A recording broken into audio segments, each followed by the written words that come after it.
Hello, hello, my darling little gay people, and welcome back to another episode of Tell Me About Your OCs. Yippee! Our show where we invite artists to tell us about their original characters while we draw prompts, putting them all into situations. I'm your host, Caden CMYCades, and this is my co-host and the owner of this channel, June. Hi, that's me. That's there they are in the corner. So tell me, June, how's your spice cabinet looking lately? Thank you for asking. I've been dusting it off recently. I've been trying to get more into cooking. So yes, we know we're moving, but how about we get you restocked as we introduce you to our very special guest, creator and showrunner of High Guardian Spice on Crunchyroll, Raye Rodriguez. Yeah! Yay! Hi. There he is. Oh my, he's in the other corner. Oh my God, Raye, can you introduce yourself? Who are you? What do you do? Okay, hi. I'm Raye Rodriguez. He, him. I made High Guardian Spice. The end. That's a lot more than that. You made a whole show, brother. You're a showrunner, dude. A character design. What the heck? There's more to you. Yeah, so I started my career at this little studio called Fox ADHD, where I was a character designer, animator, storyboarder, etc. on the shorts team, and cranked out a billion YouTube shorts there.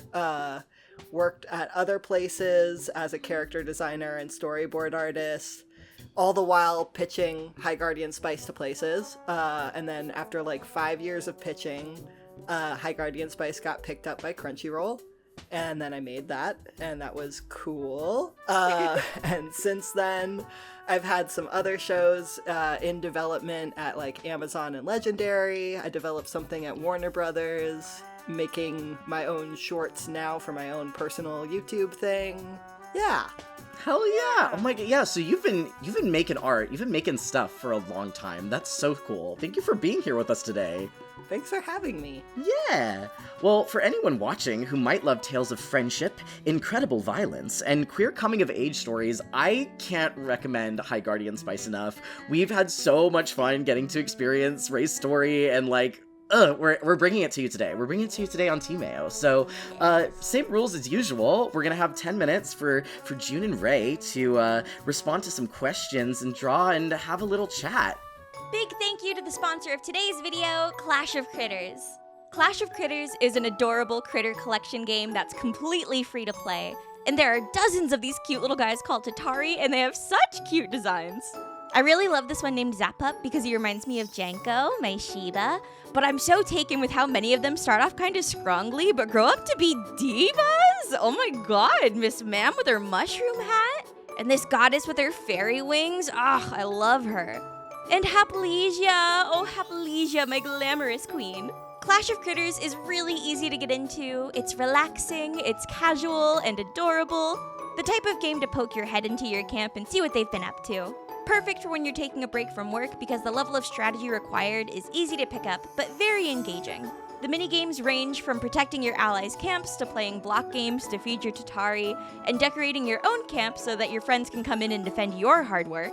And the designs for the camp items are super cute. It doesn't feel like clocking in at the Long Day Factory when you get to log in and evolve this precious tiny thingy into a straight-up magical girl with earwings. She was made in a lab for me. Cheers, Stella, please. I would do anything. Does that want a tiger? Download the game via the link in my description to unlock the free launch bundle, 1,000 pinballs, plus rare critters, ᴬᵉ, Frugling, and Cozy Nook. Thank you again to Clash of Critters for sponsoring, and now, back to the video. Do you guys, you feel ready to go? You feel ready to draw? I'm ready. Yeah, let's do this. Let's go! Okay, so, question number 1. We're gonna start off with Rosemary, our beloved, overzealous protagonist. She's young, she's rambunctious, and she can be a little bit messy, but she's a kid, so she's got big dreams. We know from how she idolizes her mom, Lavender, and wants to be just like her. She's aiming high and not ashamed of it. How do you guys think Rosemary might imagine herself as, a full-fledged guardian when she's all grown up? And then our question for this is gonna be, Rosemary's family is, like, really prominent in the opening of High Guardian Spice. I noticed that Chicory's demeanor is very different from the rest of his family when Rosemary leaves. He's very dour with his, like, pinkish emo haircut. The girls all have their own conflicts with their families, but Rosemary stands out as the one in the group who can only ever miss her mother Lavender.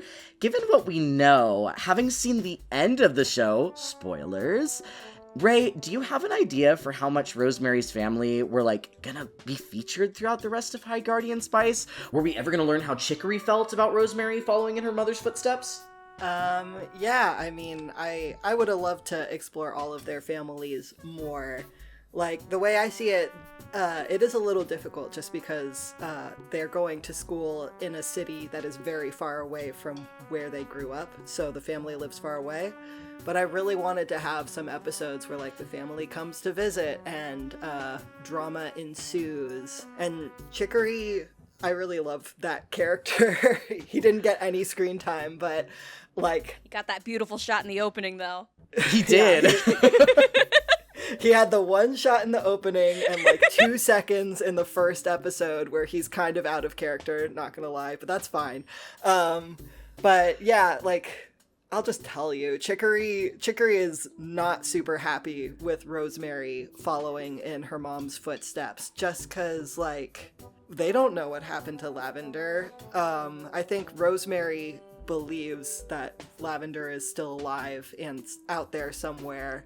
I think Chicory doesn't necessarily. He's probably more pessimistic. He thinks that being a guardian is dangerous and stupid, and kind of resents his mom for doing it.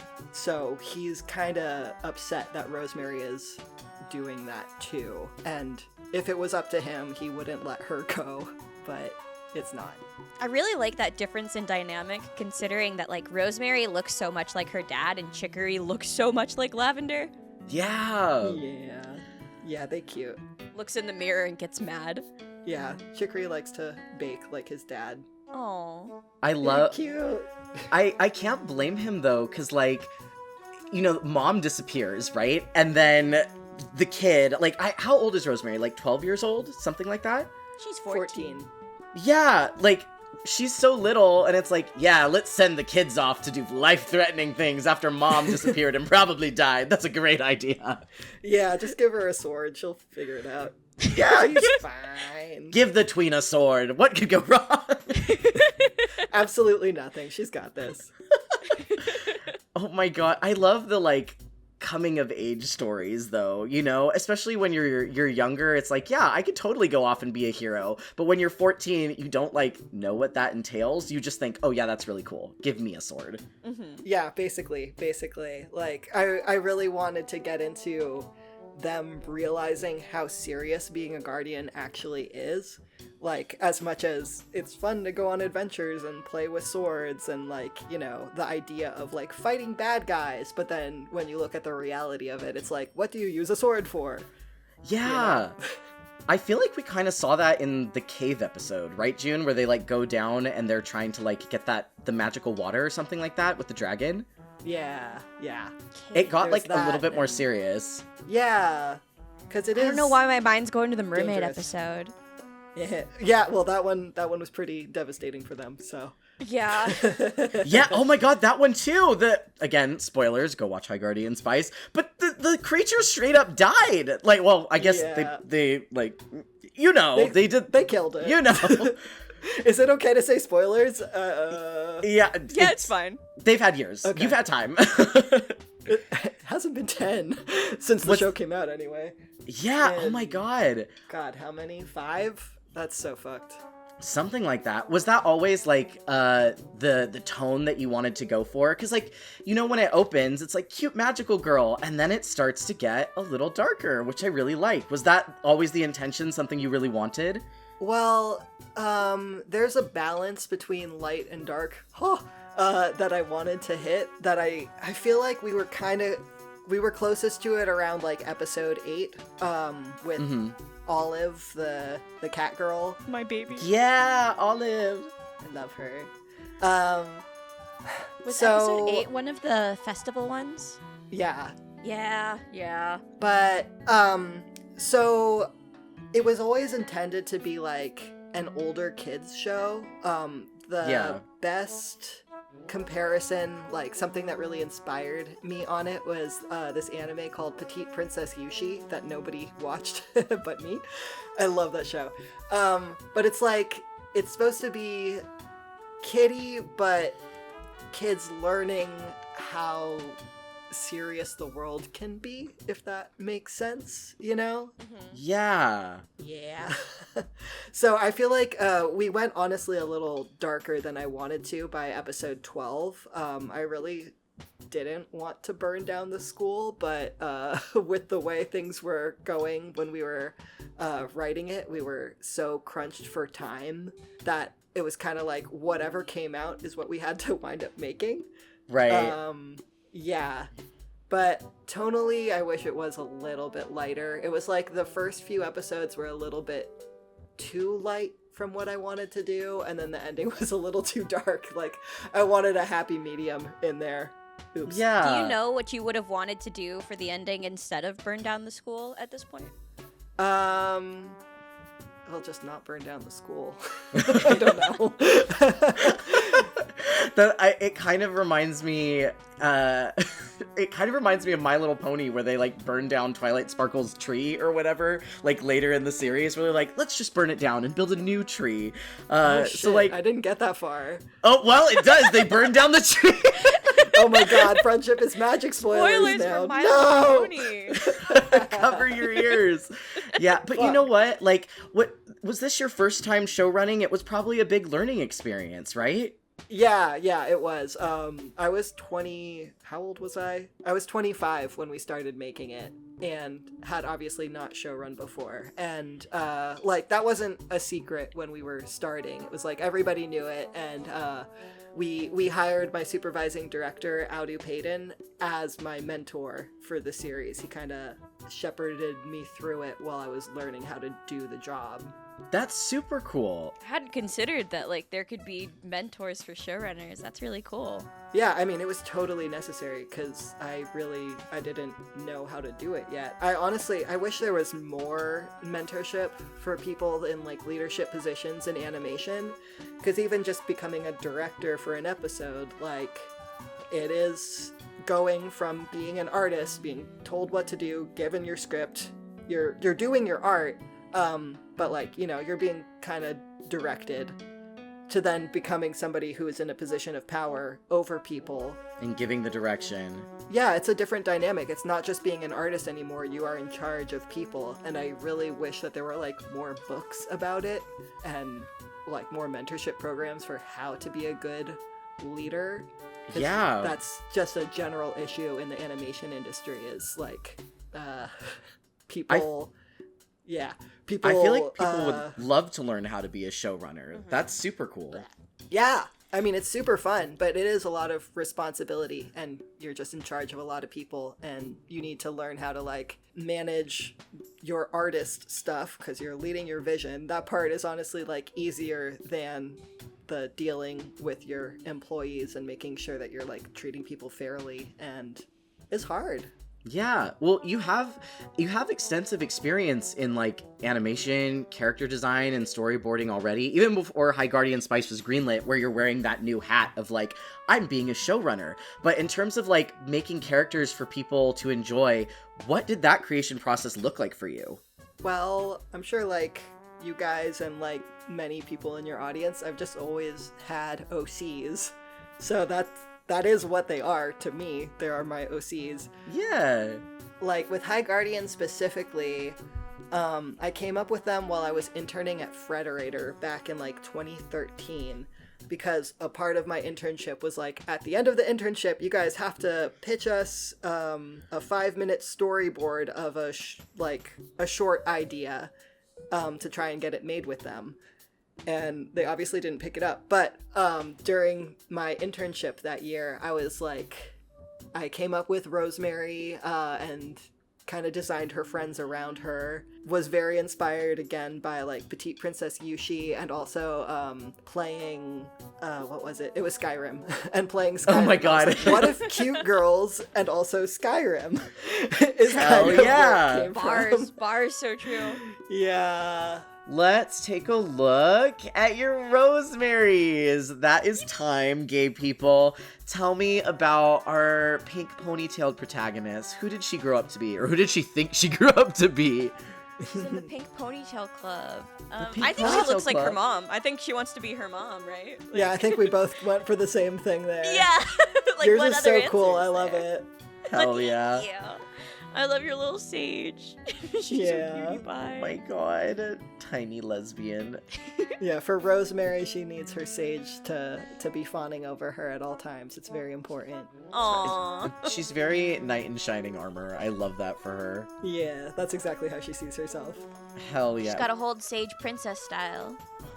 Yes. Please. Oh Yes, my God. please. Co-signed. All right, draw another one. Ready, go. No, I'm kidding. Okay, amazing. Yay! Let's move on to the next question. So, for our next question, we know that Sage learned her skills as an apothecary from her mother, but we also know that the first step to improvement is making all kinds of mistakes. Sometimes they're pretty big. Sometimes they crawl straight out of the cauldron and leave slime trails on the walls, and sometimes they teach cats how to talk. Can you show me the messy aftermath of one of Sage's early brewing mishaps? And then, for this question, Raye, how did you go about choosing your voice actors for High Guardian Spice? They bring so much personality into the show. They all did amazing work bringing your characters to life, but there are a few in particular that we were so endeared by. Like, Slime Boy. how did you Slime Boy. decide the voices for Parnell and Slime Boy? We really want to know. How did we get here? We love them.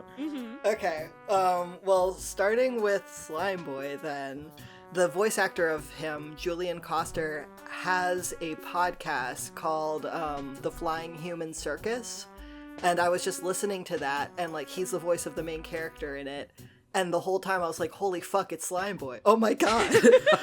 Because he just sounds like that. Every time, like when he talks, that is what he talks like, and it's really, really cute, and I was just like, I need his voice. So we reached out to him, and he said yes, and it was like, yeah!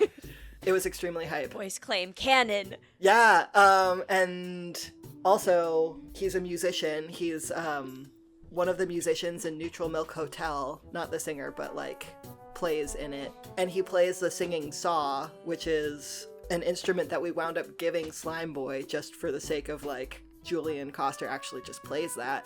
And in the show, we actually have him playing the singing saw for us. Slime Boy has a song in episode 9, and that's like really Julian playing the instrument for it. Aww. That's crazy. Oh my god. I thought it was cool. Wait, so what about Parnell? Because I remember when we were watching through it again. She's just got such a distinct voice. I'm like, I have to look this up. And I thought, was it the voice actress like 80 or something? I don't know how old Barbara is. It's Barbara Goodson. Parnell's a boy, by the way. Oh my I know goodness, people my get bad. confused by that. It's all good. But I think we mostly hired Barbara for Professor Redbud, and Barbara's like really, really good at voice acting. She's been around forever. She can do a billion voices. And I knew that she was also Nauta from Fooly Cooly. So I knew that she has a really good little boy voice. So when we brought her in for Redbud, we also were like, can you try doing Parnell too? And like, she did an amazing job. She's so cute at it. Aww. So that's kind of how that happened. That sort of is the case for a lot of characters in this show, like partially just because of budget reasons. We like have voice actors play a lot of multiple characters. That's like totally normal in TV anyway, but we like really leaned into it. Yeah. I'm feeling like my heart sees up at Professor Redbud mentioned. She's so hot. I need her. Yeah.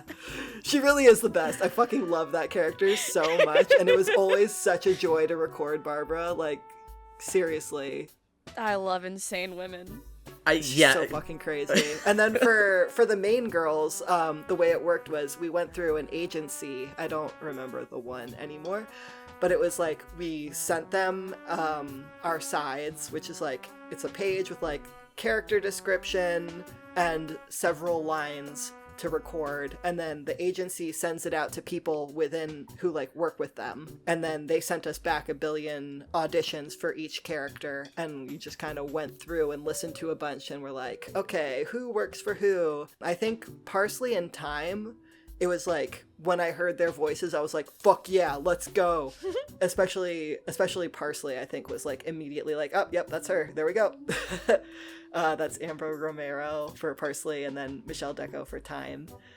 For Rosemary, who is Brianna Leon, it took us, I think, a little bit more searching to find her, but again, perfect voice. And then with Sage, it took a lot more digging for whatever reason to find the perfect voice for her. I think with Sage, just in general, there's a thing around her where in my head, she is cooler than the reality of what like came out at the end, if that makes sense. Like, just in making a show, there are so many people involved that by the end of it, obviously your vision is not going to be 100% the same as like what you wind up making, just because there are so many hands. So I think Sage is probably the character like of the main cast who like changed the most, where to me she's like a future cool girl. She's like really insecure and stuff, but she's actually kind of chill despite being a little bit neurotic and like nerdy. She's got anxiety. Exactly. So the first person we wound up casting 2 different people for Sage, and the first woman that we cast was really good. It's just that she was playing Sage as like really, really, really timid, and that wasn't the character to me. So we actually had to like go back and look for more people, and I think we found Lauren White through one of our writers like knew her or something. I'm not totally sure how we found her anymore, but like Lauren did such a good job playing Sage. I feel like they really brought a lot of that cool girl energy to Sage, like adding a little bit of chill. And you can kind of hear the difference where we recorded the first 2 episodes with the original Sage, and it wound up being animated to that voice actor. And I think that Sage's performance in those 2 episodes is a little bit more timid than in the rest of the series, because the character wound up, like, the voice actor changed, and so the character changed with the voice, if that makes sense. That's super interesting. Wait, so were there 2 different voice actors in the show, or did the second voice actor just have to like follow the lead of the first one and re-record it? Yeah, we had to re-record it. So Okay. In the first 2 episodes, then Lauren had to kind of mimic the first actor in order to like match the lip flaps and whatever. That's so fascinating. Yeah, it's like a totally normal part of the process. It sucks when you have to recast somebody, but it Yeah, happens. when you're casting in general though, right? Because you have all these characters, you send out, you know, the prompts to the agency with like a picture of the character. How many auditions do you typically get back for a character? Like for Rosemary example, she's the protagonist. How many voice like auditions did you have to sift through before you were like, oh, that one?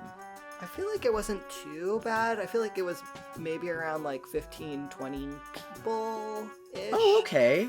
But I forget. It could have been more. It was a long time ago now. Yeah. How do you remember how long like a typical audition was? Like if someone's reading for character A, is it like a minute, 2 minutes? What does that look like? Yeah, it's about a minute long, and usually what they do is they do like a few takes. They do like a few different interpretations of the character. So like sometimes you can listen to an audition and then be like, okay, I think I hear it in here, but like maybe let's get her to come in and like audition in person so we can direct her and see if we can get it to perfectly where we want the character to be. I'm pretty sure that's what we had to do with Brianna, and it worked out great. Hell yeah. I love the way that the voice actors kind of help shape the characters in a way. Yeah, oh my god, there's this really cute thing that was like not instructed at all with Rosemary, where just the way Brianna pronounced parsley was parsley. Like, she always said Parsley. And I was just like, that's so cute. We're keeping it. And it sticks. Yeah, I never corrected her. That is not dissimilar to the Megamind lore, I think. I think it's the exact same with Megamind. What? Wait, what? That Will Smith was just like ad-libbing in the booth, and they went, keep that. Hell yeah. I love it. Ad-libs are the best. I feel like animation is such a collaborative process from everybody involved, from the writers to the board artists to the voice actors. Like, what a joy to be able to create things with so many talented people. Yeah, it's pretty fucking awesome, not gonna lie. It was very fun. Alright, gay people, that is time for this one. Tell me about your sage magical mishaps. What the heck happened here? Holy shit. Would you like to go first? Yours. Yeah, so Sage made a horrible slime monster thingy. That's it. I love yours. I just thought, well, now I feel bad because you said that she's more of a cool girl than an anxious girl, but I was like, it would be really funny if she accidentally had 3 heads and then all 3 of them were thinking different panicked thoughts and she couldn't calm the fuck down. No, I mean, she still has anxiety, so... She's just got cool anxiety. Cool Catastrophizing anxiety, yeah. in real time. Like, oh my god. Just I tried to have it like three. the 2 heads on the side are like freaking the fuck out, and the one in the middle is like, okay, please, quiet down so I can fix this. Yeah, it's amazing. Imagine the one that she was trying to clone herself and the one that Raye drew was the successful clone, but the heads are all of the messed up ones, and then she went and made a slime. It gets worse and worse. Oh no. Yeah, what a nightmare. It's what a snowballed. nightmare. Insane. Hell yeah. Well, I love it. Are you guys ready for the next one? Yes.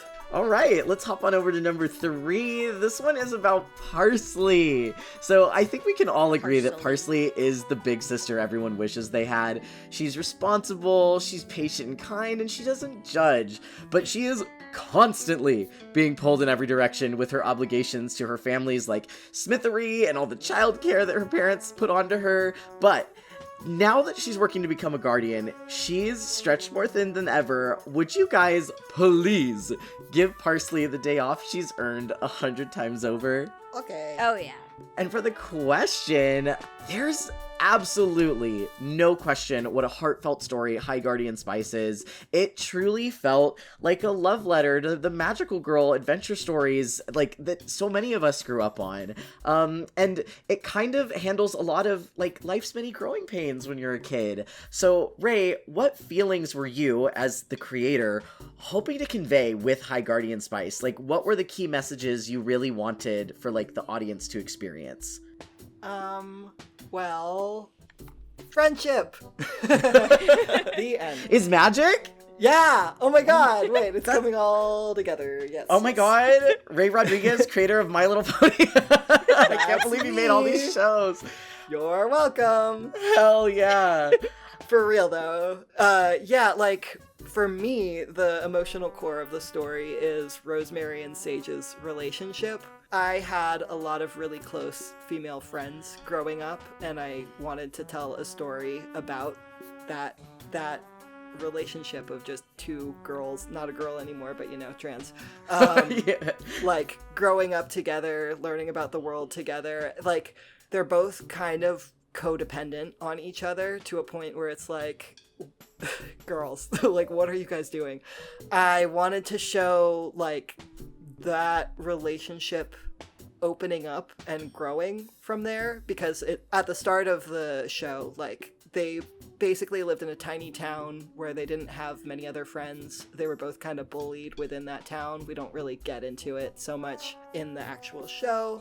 But like, I wish we had been able to talk about this more, but like the reason, besides Lavender, that Rosemary wants to be a guardian is because she was like bullied a lot and Sage was bullied a lot, and she wants to be somebody who will protect people who can't protect themselves. Aww. So it's like these 2 really sheltered girls moving to the big city and making all these new friends and stuff, and like their friendship being tested by it, and like learning kind of how to be friends with each other and also be friends with other people, and seeing how they start growing apart and like how they can maintain their friendship while also being friends with people who are not each other. we get a little bit into it in like episodes 8 through 10, I guess, is like the big friendship tests in this season. Can I say that was one of my favorite parts of the show was Rosemary and Sage's dynamic as they are growing up, right? And also kind of falling apart because, as you said, they're meeting new people. They're in a new environment, and that's what it feels like to be a teenager, where you have a best friend your whole life, and then suddenly they're not your best friend anymore, and you're kind of a little jerk because you're a teenager and you're not, fully equipped to deal with the world or other people yet. It made the show so interesting for me, and I really felt for them. Oh, yay. Thank you. I'm so glad that it came through. I love them so much. Ah! Yeah. There are other things that I wanted to convey. Sage's crush on Rosemary and, like, not being able to identify that that's a crush, baby gay? I know, yeah, she doesn't know. I loved that. I loved Snapdragon being the one to bring it up, as, like, the vibes I was getting was Snapdragon was also a love interest at that point, but, like, she was so kind about it, like, do you maybe like her? Like, wasn't being, like, weird or jealous about it. It was just, like, genuinely trying to help her friend. I don't know, I really liked that scene. Made me smile. Yay. I like that. Nodding my head enthusiastically. That's one of my favorites, honestly. I think, Snapdragon, she was also, like, just trying to probe to see if she had a chance, and she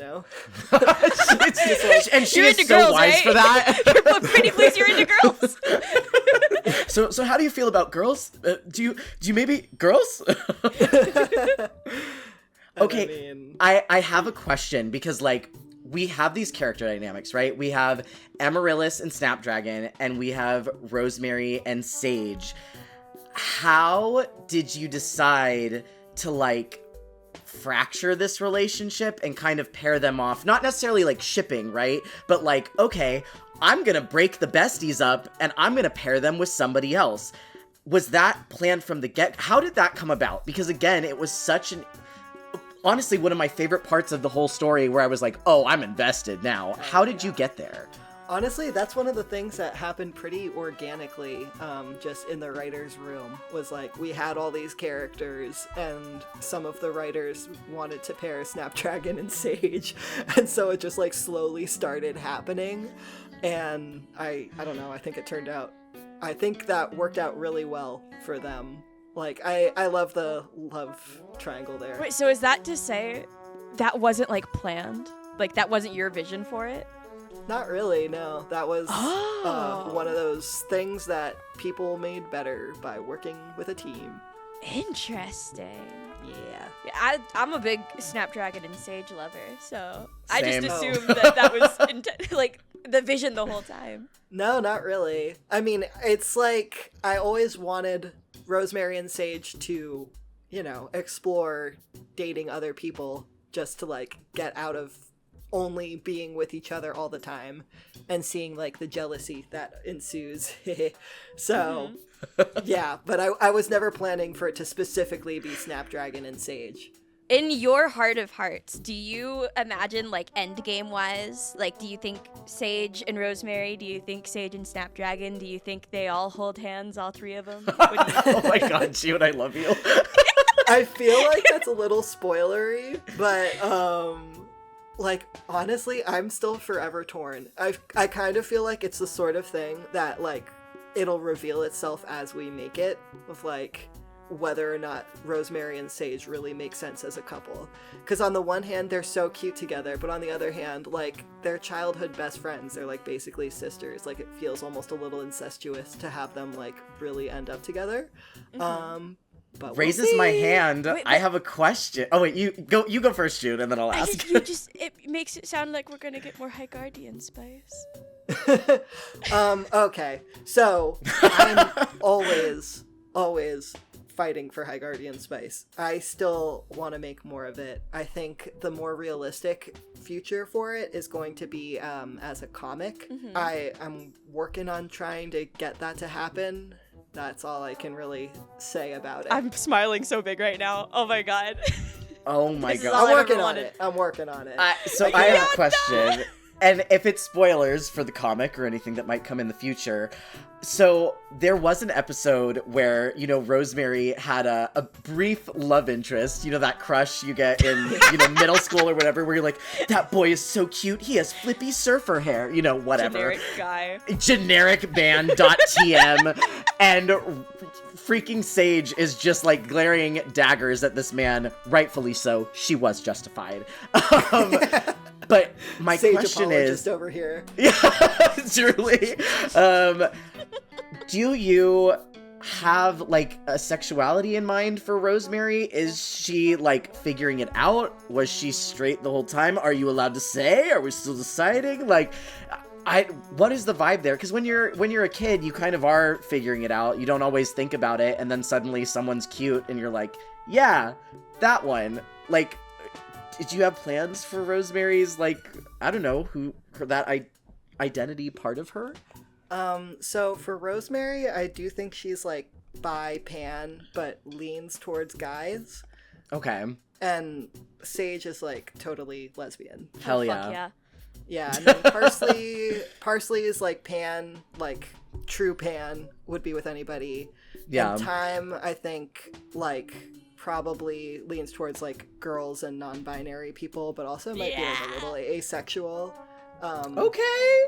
I know that doesn't really like totally match up with what's in the show with her and Coral, because she got like such a strong crush on Coral there, but honestly I think she'd be a little more chill TBH, but whatever. No, I love that. We got the whole spectrum. Let's go, LGBT Mafia. Yeah, let's go, girls. Let's go, girls. Let's go, Let's Okay, that is time. Tell me about Parsley's day off. How's she doing? I love yours, Raye. That was so Thank you good. so much. The idea is basically her shitty little brothers have to treat her for once.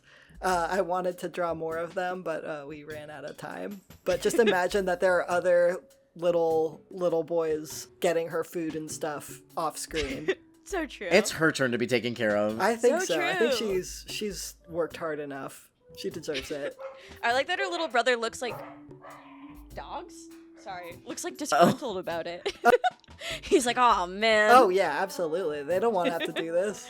Well, I had a different idea in mind. I thought she would like maybe we make a little fort, a little fortress of solitude. And then I looked at the canvas and I realized I did not have space or time for that. So I guess a dimensional portal opened up so she could play Pokopia. Hell yeah. Congrats, Parsley, on having a Switch 2 and playing Pokopia. The Switch 2 is canon in High Guardian Spice. You heard it here You first. heard it here Like, first. all right, amazing. And let's move on to the next one. Time is the picture of cool and collected. She's a lone wolf. She's ready for anything. The type of person who's easy to annoy, but difficult to surprise. And I imagine that scaring, or God forbid, embarrassing her might be even harder. So, what could cut through that air of perfection? Show me Time thrown off her groove, and what did it? And then, for this question, Raye, you created the 4 main girls of High Guardian Spice back in 2013? That was several years before you landed the green light for it to be made like into a comic with Crunchyroll, or into a show with Crunchyroll, excuse me, and then an animated show in 2018. How has Time affected your relationship with your characters in the show itself? Like, what do you think when you look back on where you started now? Okay. It's a big question, I know. It's a little big. Okay. I mean, yeah, I've been through a lot of different emotions with this show for no reason in particular. Just Time. So when I came up with these girls back in 2013, I like hadn't fully realized and accepted that I was trans at the time. So that immediately kind of changes my relationship with them, where some of the stuff, like I kind of said earlier, is like based off of my own personal experiences, and then realizing like, oh shit, I was a boy the whole time, does kind of be like, well, what does that mean about Rosemary? Transmass? Hello? Maybe. I don't know. Probably not. But that was a question that came up because she was so much based on like who I was as a kid and also who I wanted to be. Like she was a mix of like my own personality infused with like Mew Ichigo. Tokyo Mew Mew represent. Hell yeah, hell yeah. Me and June over here in our Tokyo Mew Mew ears, like. Yeah, we're all wearing them. We're all in cat ears right now. We are all in cat ears recording right now. It's true. So, like, that immediately raised questions for me. And then when we were, like, actually making the show, I was really early on in transition. It was, like, we started when I was still in my first year, and, like, I started on low-dose hormones and stuff. So I, like, was not passing at all, yet it really affected the way that I looked and behaved and felt about myself. Yeah. And so it's sort of like I didn't have the certainty as much with my girls and like who they are and separating myself from them early on. And then like in making the show, while it was so much fun to do it, to make the show, it was also really, really difficult to make the show. And in a lot of ways, it didn't turn out the way that I wanted it to. Just we did not have the time needed to like properly develop it before we started actually making it, which wound up making the whole project really rushed. And there are a lot of things that I wasn't happy with in terms of mostly like just with the way that the story went, and then also with the way the animation turned out and stuff. So it was like, while we were making it, I was like, I had this kind of shitty feeling of like not totally recognizing my characters in what we were doing, which fucking sucked. Yeah. I have made peace with that since, because you know we were doing our best. We really were, and it was hard With the resources that you had. Yeah, exactly. It was like our hands and legs were tied, and we were like, we kept saying the whole time we were making it, it was like building the train track while the train is like coming, you know, we're like barely laying down the tracks as we're like about to get hit by a fucking train. So may that, I ask, please go ahead.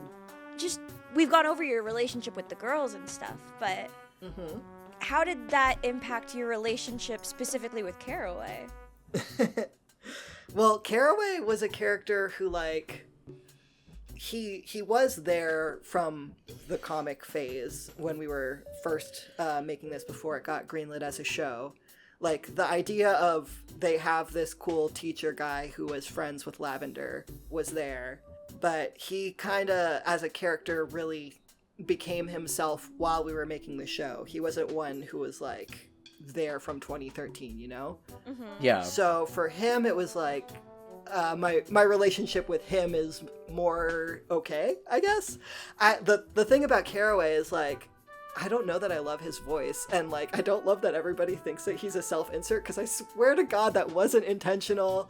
Like, other characters have that hairstyle, like Parsley and Snapdragon also have really similar hairstyles to him, but his is black, and I voiced him, so that really, like, fucked that. That's so fair. I don't know, I feel like my voice is so, like, you know, stoner California guy, and I don't know that totally makes sense for him, but I do like the idea of him being like a stoner. Like, he 100% is high off his ass as soon as class is over. Him and Lavender behind the building.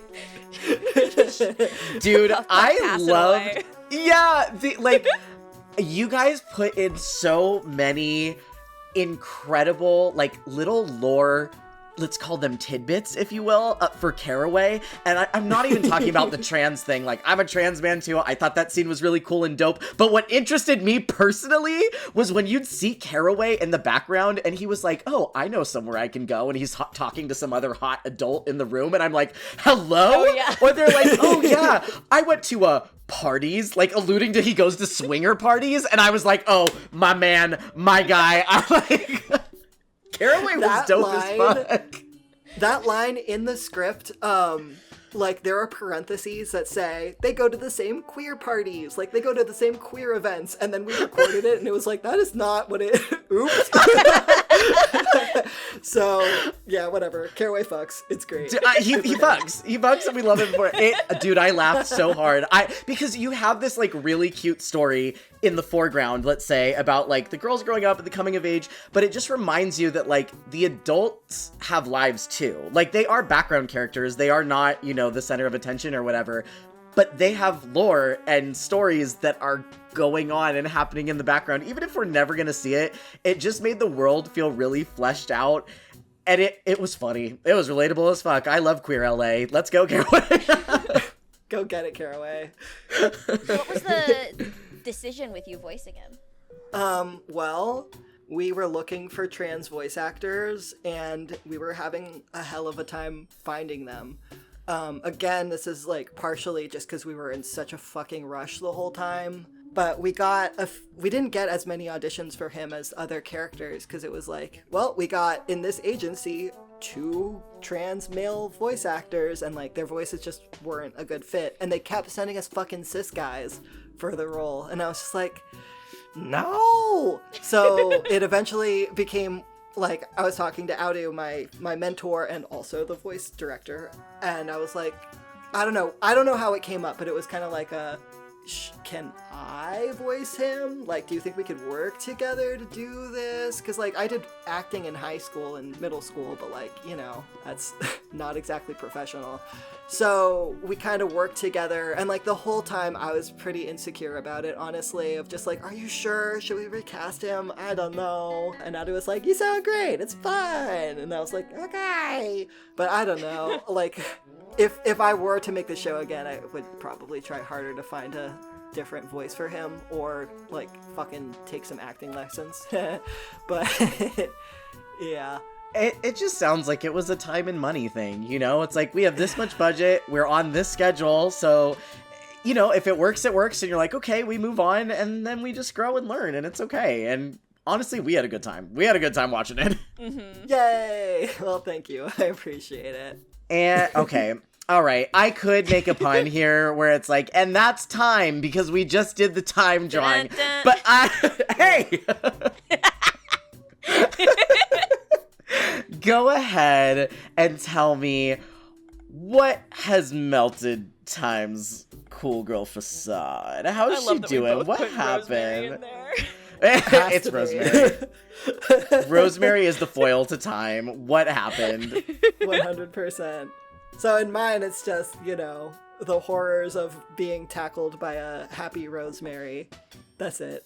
Oh yeah, literally getting glomped in 2026. Honestly, no, I was gonna say bring back glomping, but that's a lie. Please do not bring back glomping. Do not bring back I've been glomping. tackled Bring to back the floor consensual with that. glomping. Yes. Yeah, no, I've been unconsensually glomped. As we all have, I'm sure. Terrible. That's an early AnimeCon experience. Mm-hmm. It's a canon event. I've been there. I just can't think of anything worse to say to her than to compare her to her mom, even if it was well-meaning. So No, that's dude, what I you're went you're so right. You got it so good, and that expression too is perfect. with. I was fiddling with it so hard. I'm like, I need it to look like she can't breathe. She's cringing so hard. Yeah, I fucking love it, and her little ears too. Amazing. Hell yeah. All turned down and said, All right. Well, we got one left. Are you guys ready for the final? yes. Yeah. Okay. So let's get into number 5, drawing prompt. We didn't get to see Snapdragon's emergent arc of growing into herself as a beautiful young girl, and, like, I don't know about y'all, but I feel pretty rough. So, lucky for Snappy, she has some wonderful girlfriends who I'm sure would love the chance to give her the makeover she deserves. Raye, could you show me how Sage would dress Snapdragon if given the chance? And June, how do you think Amaryllis would style her? Cute. I'm on it. Hell yeah. And then for the question, Raye, you shared an early sketch of Snapdragon and Amaryllis in 2018 that Snapdragon was conceptualized as possibly a trans character, and her arc in the show was super heartwarming. I really felt for her struggles, and I have to say that, like, her conversation with Professor Caraway really moved all of us. Me, Robin, and June all watched it, and we loved it. So how did you feel getting to write the trans characters that maybe you didn't get to see growing up? Because, like, you said you were figuring yourself out as the show was going on. What was that like for you? I mean, it was very exciting to be able to have Snapdragon's story in the show. I wish we could have gotten farther into her transition, since the first season is really just egg cracking. Yeah. But yeah, I don't know. It was really fun. There were a lot of conversations with the writers, like figuring out how certain conversations went. I don't fully love Caraway's coming out in episode 2, 3? Something like that. It was Yeah. 3. But I do really like the conversations between Caraway and Snapdragon in episode 11. That one we had, I think, a lot more, you know, we were towards the end of the series by the time we were writing that. So I feel like we kind of figured out the cadence better. And yeah, I don't know. It was really nice to have that kind of thing. And then also, I'm like best friends with Julia Kay, who voices Snapdragon. It was a similar situation. That was Julia? Oh yeah. Holy shit, I didn't know that. Wait, she writes surprise! the comics, oh my god, I forget. They're like the little black and white comics. Yes, Up and Out. Yeah. What the fuck? I didn't know she was Snapdragon. Yes. It was kind of a similar situation as Caraway, where like we were looking for trans girls to voice Snappy, and like we just couldn't find anybody who was right. And I like knew Julia already. We were already friends. We weren't as close back then. And I was like, well, I mean, a lot of Snapdragon is kind of like inspired by Julia, and her voice is perfect for this character, so like maybe we can make her work too. And so recording those, it was like me and my pal Julia in the recording booth doing these together, and it was very, very fun, and she did an amazing job. And yeah. Dude, she killed it. I didn't know she did voice acting. Let's go, Julia. I know she didn't until I Guardian. Never would have guessed that Snapdragon wasn't like a professional voice actor. Yeah. Oh, fuck yeah. Thank She you. killed it. Yeah, she did so good. Oh my god, hell yeah. Well, okay, so you've done High Guardian now, and you've created so many characters, and you've showrun, and you've storyboarded, and like, there's so much going on. Raye, what are you doing nowadays? Can you tell us, like, I don't know, are there any other projects in the works we should keep an eye out for? What you doing? Yeah, there are. Where they are in development depends on the thing. I don't know which one to start with. Well, okay. So I had this show that was in development with Amazon and Legendary. It wound up not getting picked up. However, I'm still trying to find a home for it, either as a comic again or animated, depending on what winds up working out. But that one is called Reclaim Gloria, and it is a Victorian gay romance set in an opera house about two let's boys. go. I know.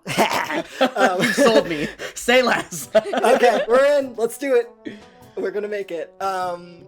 It's about two boys who are working in an opera house. One just graduated from from high school, and one was just hired to be the main male opera singer in their current opera, and drama ensues between them, hiding their relationship, them navigating their family stuff, navigating Victorian life, and trying to find a way to, you know, be happy and exist in a world that wants them dead for who they are. So that's that one. Yes. The end. Yes, me handing you money. Yes. Okay, so that you said that's that one. Are you implying that there's another thing you're working on? Yeah, okay. So the other thing that I've been working on these days is called Silly Dino Show, which is like completely different fucking genre and vibe. While Reclaim Gloria is more of a YA thing, Silly Dino Show is like young children's shorts that I've been making on YouTube.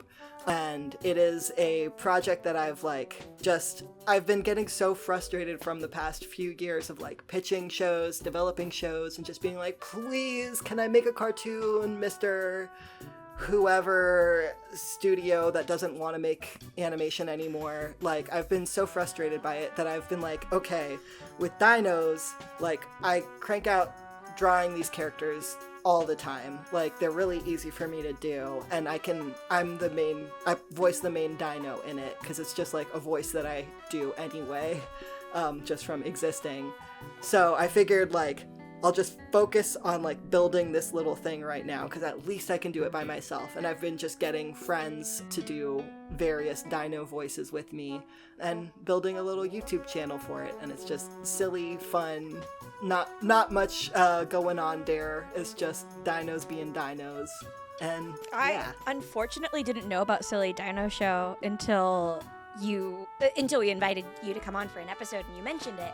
But when we were rewatching High Guardian Spice, I noticed that Rosemary had a little plushie in her room, at least in the opening, that looks so much like them. Yeah. That was intentional. I've had Dino the character since like end of high school, I guess, is like when I started doodling it, and I don't know, I like dinos. So I gave Rosemary that quirk, I guess, of like she has a thing with dragons. And in episode 2, there is a little part where she like makes a stupid little doodle and shows it to Snapdragon, and like it's supposed to be like the salamander things that they're talking about in class, but I just made them look like dinos. I didn't want to like officially give her a dino in the show because I was worried about like then Crunchyroll owning dinos, you know? Right. But I did like off-brand dinos for her.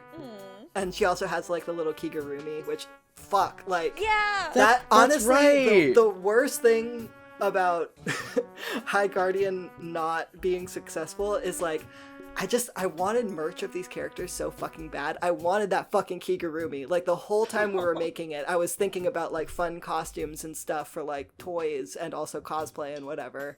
But unfortunately that didn't really like pan out. Womp womp. It's fucked up. It's fucked up. I want that Kigurumi. One day when I have money, I'll like commission somebody to make it for me. Yeah. Oh my god. Okay, so on the subject of merch then, what would have been your dream merch for High Guardian Spice? Other than the Kigurumi, what else would you have wanted to see? Obviously, like, anime figures of all of the girls. Like, actual figures of them. But then also, like, the little cute ones. What are they called? I forget. The Nendos? the Nendoroids? And then also, like, I really wanted, like, jewelry based off of them. Like, jewelry with, like, their weapons on it. Oh, that would have been so cute. Yeah, like a flowering thorn necklace and stuff like that. Terrasphere stuff. Yeah. Yeah, I really wanted the jewelry. I love merch that's, like, not always literal, you know, where, like, if it had been a flowering thorn necklace or something, if you know the show, you know what that is. But if you don't know the show, it's just a really cool sword. Exactly. It's like kind of covert. Yeah. That's the kind that I like too. So personally, that's what I would have gone for. That and figures. I will always take covert, really pretty cool merchandise over like a graphic tee. Yeah. Exactly. Graphic tee If I'm buying was clothing like from a show, I probably want like replicas of what the character wore. Like, just give me the costume. Fuck it. yeah. Yes, exactly. Give me the big bows. Yeah. I love Rosemary's outfit so much. She's so cute. And that's our final time. We're wrapping up with Snapdragon. So It's not time. It's Snapdragon. Oh, it's okay. It's the final Snapdragon. It's the final Snapdragon. All right, tell me about your Snappies. How did she do? Okay, She's well, so my cute. thought is Sage would probably dress her up in a kind of gothy style, because that's what Sage likes. Yeah. And, I love it. Pink's cute. Makes sense. Makes sense. I got the vibe from Amaryllis that she's like, she's a little fashionista, you know, and like Yeah. she mentioned, she's like, well, I'll only paint your nails if 100%. it's like a flattering color. So I brought that exact same color back. I tried to take some inspiration from Snapdragon's like other outfit, the not school uniform one, but like still make it like glam, make it femme. Yeah, I love what you did. It's really pretty. This is a good design. Oh, It's super cutie pie. And she's like growing into herself. Yeah. She gets to be girl looking for in the first mirror time. like, oh, I like it so much, but I don't know if I'm allowed to say that. Aw, cutie. Yeah, it's adorable. She's so cute. Well, I think this is probably a good place to wrap. That actually concludes our final question. But before we go, Raye, where can the people find you? Is there anything else you'd like to plug so people can follow all the cool stuff you're making now? Yeah, for sure. So I'm at Dino Raye. That's Raye everywhere on the internet. And please go watch Silly Dino Show. It's literally Silly Dino Show on YouTube, Instagram, and TikTok. Hell yeah, support the silly dinos. And then as a little bonus question before we let you go, Olive's design, was that any chance inspired by Tokyo Mew Mew, or more specifically Tokyo Black Cat Girl? We had this theory when we were watching, and we have to know. Yeah. Confirmed! Confirmed! Because, like, Miuichigo is iconic, obviously, but... Yeah. There was just that one, like, beta chapter that she released of, like, the pilot for it when it was just Miuichigo pilot as a black Miuichigo. cat. And I was like, that looks like Olive! That's Olive! Yeah, oops. It wasn't totally intentional, but like when I was drawing her, I was like, this is totally Black Cat. Tokyo Black Cat Girl or I don't remember her name. We're all wearing cat ears. And with that, we leave you, dear audience. Thanks so much for watching. Thank you, Raye, for joining us and sharing High Guardian Spice with the world and all of your cute new projects. We're excited to see what you do. Thanks. All right, y'all. With that, bye. Have a nice day. Bye! Thank you all for watching today's episode of Tell Me About Your OCs, and an extra special thanks to the lovely patrons who make projects like this possible. We love getting to share our passion for creativity with you guys, and getting to give other artists a platform to talk about their work really means a lot to us.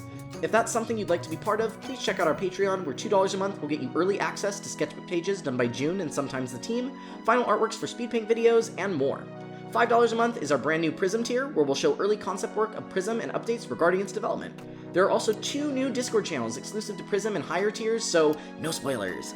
Finally, $10 a month gets your name at the end of our videos just like this. Thank you all so much again, we hope you're having a great day, and we'll see you next time. Bye!